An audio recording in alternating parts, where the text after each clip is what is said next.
नमस्कार मंडळी, तुम्ही पाहत आहात तुमच्या हक्काचं चॅनल माझा महाराष्ट्र न्यूज. तर तुमचं सर्वांचं मनापासून स्वागत आहे. तर चला मंडळी, झालं असं की काँग्रेसचे नेते सचिन गुजर यांच्या कथित व्हिडिओनंतर श्रीरामपूर अचानक अशांत झालं. सचिन गुजर यांना जाब विचारून त्यांना मारहाण करणाऱ्या हिंदुत्ववादी कार्यकर्ते चंदू आगेसह इतर दोघांना पोलिसांनी ताब्यात घेतलं. त्यापूर्वी काँग्रेसनं आंदोलन केलं. काँग्रेसच्या राज्य पातळीवरील नेत्यांनी लागलीच श्रीरामपुरात येऊन सचिन गुजर यांची भेट घेतली. हा सर्व प्रकार ऐन पालिका निवडणुकीच्या पार्श्वभूमीवर झाला. या सगळ्या प्रकारात कोण कोणाची पोळी भाजून घेतंय याच्याही चर्चा रंगल्या. श्रीरामपूर अशांत करण्याचा डाव नेमका कोणाचा आहे असा प्रश्न विचारत गुरुवारी भाजपनंही आत्मक्लेश आंदोलन केले. हिंदूंचा आराध्य दैवत असणाऱ्या छत्रपती शिवाजी महाराजांचा खरंच एकेरी उल्लेख केला गेलाय का? गुजर यांचा व्हायरल व्हिडिओ खरा असेल तर गुजर यांना काँग्रेस का पाठीशी घालतेय? हे प्रश्न सध्या विचारले जात आहेत. शिवाय श्रीरामपूर अशांत करणाऱ्यांपेक्षा विकासावर बोलणाऱ्या भाजपच्याही चर्चा सुरू झाल्यात. श्रीरामपुरात नेमकं काय चाललंय हेच आपण या व्हिडिओतून पाहूयात. सचिन गुजरांच्या वक्तव्याचा व्हिडिओ खरा आहे का? गुजरांच्या अपहरणाचा व्हिडिओ खरा आहे का? हा सगळा पोलीस तपासाचा भाग आहे, हे पहिल्यांदा स्पष्ट करून आजचा विषय सुरू करूया. श्रीरामपूर विधानसभेच्या जागेसाठी तब्बल 10 ते 15 वर्ष आरक्षणात गेल्यामुळं श्रीरामपुरातील पहिल्या फळीतील नेते काहीसे अडगळीला पडले. त्यातही यंदा श्रीरामपूर नगरपालिकेसाठी सर्वसाधारण आरक्षण निघाल्यानंतर अनेकांना सत्तेचे डोहाळे लागले.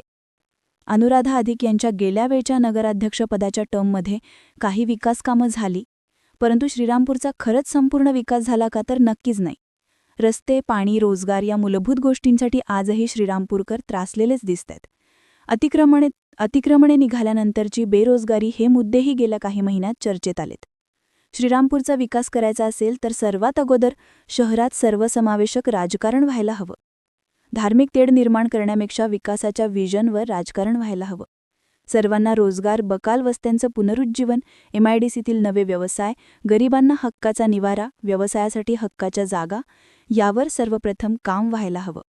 परंतु दुर्दैवानं हे सगळं होताना दिसत नाही. नगरपालिका निवडणुकीत सध्या काँग्रेस, शिवसेना व भाजपमध्ये प्रमुख लढत होताना दिसत आहे. मतांचं ध्रुवीकरण करून निवडणुका लढवण्याचं षडयंत्र होताना दिसत आहे.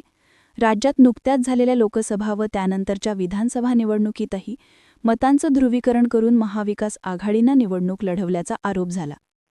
वोट जिहादचा मुद्दाही गाजला, परंतु आता त्याच वाटेवर श्रीरामपूरही चालले का हा प्रश्न उपस्थित केला जाऊ लागलाय. काँग्रेसचे नेते सचिन गुजर यांचा एक कथित व्हिडिओ 2 दिवसांपूर्वी व्हायरल झाला. त्यात त्यांनी छत्रपती शिवाजी महाराजांचा एकेरी उल्लेख केल्याचं दिसले. त्यानंतर अचानक वातावरण चिघळलं. काही हिंदुत्ववादी कार्यकर्त्यांनी त्यांना मारहाण केल्याचाही आरोप झाला.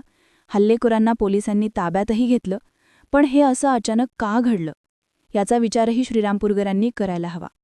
राष्ट्राचा आराध्य दैवत असणाऱ्या छत्रपती शिवाजी महाराजांचा असा एकेरी उल्लेख खलच झालंय का याचा तपासही पोलिसांनी करणं गरजेचं आहे.